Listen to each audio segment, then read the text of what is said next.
Hello guys, Gareth here and welcome to this Finger Plunk production. Before we get into the main meat and potatoes of this video, obviously this is a bit of a different kind of, obviously I'm, hand mobile, shaky cam. I try and keep the phone and the camera as steady as possible, but I do apologise if it becomes distracting. So, coming at you with my Scream 2 review, directed once again by Wes Craven, but released in 1997, only a year after the original film. And I'll give you the synopsis first before we get into my thoughts and opinions of this film. So, due to the events of the previous film, it's been 2 years. It's 2 years after the events of the previous film, and Sydney's, of course, she's basically in college now. She's in college life, but still she's tormented, and still there's problems with still ghosts from her past, sort of thing. She's still getting crank calls from people saying, "Do you like scary movies?" and doing the whole cool thing from the last film and the events of the last situation, story, what have you, but she's dealing it relatively well. She sort of shut herself up from most people, apart from her boyfriend Derek and her best friend Haley. However, she seems to be emigrating into college life pretty well. However, obviously not as all as it seems. It turns out that Gale Weathers, obviously played by Courtney Cox, has not only released a book called The Woodsboro Murders, but also there's a film called Stab based upon that book. Now, there were some parts of this film that were, again, meta, and of course the whole stab part playing the events of the last film, and of course this being a sequel to the last film. Yeah, it did get a bit confusing sometimes working things out and trying to place things, but again, very cleverly done. However, during the premiere, I do believe the opening weekend of the film, of course, 2 people are killed pretty much straight away, and it turns out that they have a copycat killer on their hands. So, that's pretty much the synopsis of the story. Now to get into my views and opinions of this film. So this time around, Wes Craven and the crew have gone for a much more straight-laced suspense thriller. There's not as many comedy elements in this film, there's not as many references to other horror films, and there's not as much fourth wall breaking. There is a bit of fourth wall breaking with the whole fact that, of course, Stab is a film in this film that's actually a retelling the events of the previous film in film form. There are some meta elements of the film, obviously. There are going to be some meta elements of the film. It's Scream, after all. It's kind of known for that, but it plays it a lot more straight-laced. Having said that, once again, the performances were brilliant. The dialogue, again, was on point. I don't know who writes the script. I do believe this is somewhat written by Wes Craven as well. But the script was on point once again. Obviously, and also apart from the killing and the thriller and the suspense part of it, I feel the story was more grounded this time. It was a lot more grounded than the first film. You could definitely tell that Sydney's dealing from demons from her past in more ways than one. She's trying to get to terms with trusting her current boyfriend Derek over what happened in the previous film.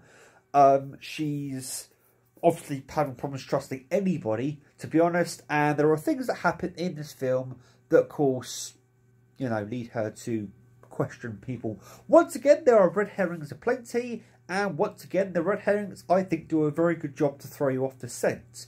Obviously, if you were to rewatch this film back over again, knowing the end, you probably could tell the subtle hints that the film throws in throughout. But once again, Of course, we have returning cast of characters with Dee Campbell as Sydney, we have Courtney Cox as Gale Weathers, and of course David Arquette as Officer Dewey, or Dewey, I don't think he's an officer in this film.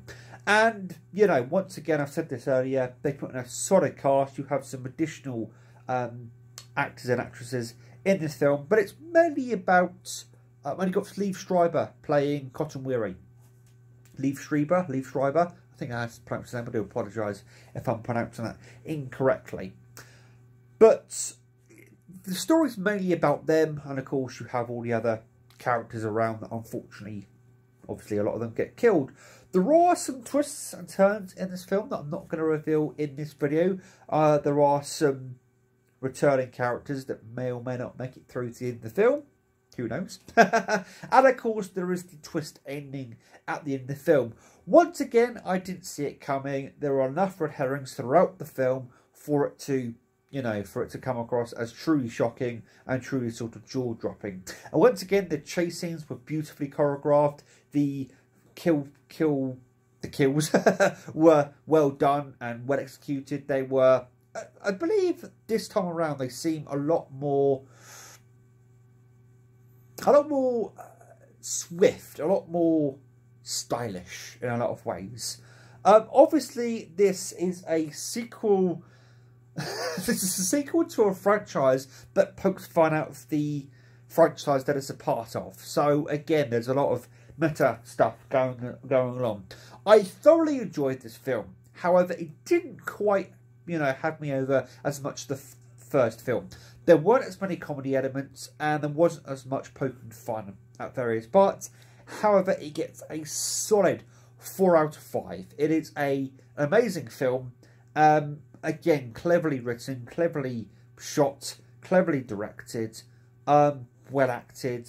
The chase scenes, the action in it is brilliant. Again, it's a blending of different genres. It's a blending of the slasher genre, it's a blending of the action genre, it's a blend of thrillers, of the whodunit sort of French premise. And I think Wes Craven and company have done a really good job with taking the whodunit sort of plot device, if you were, and running with it in a really inventive way, I think.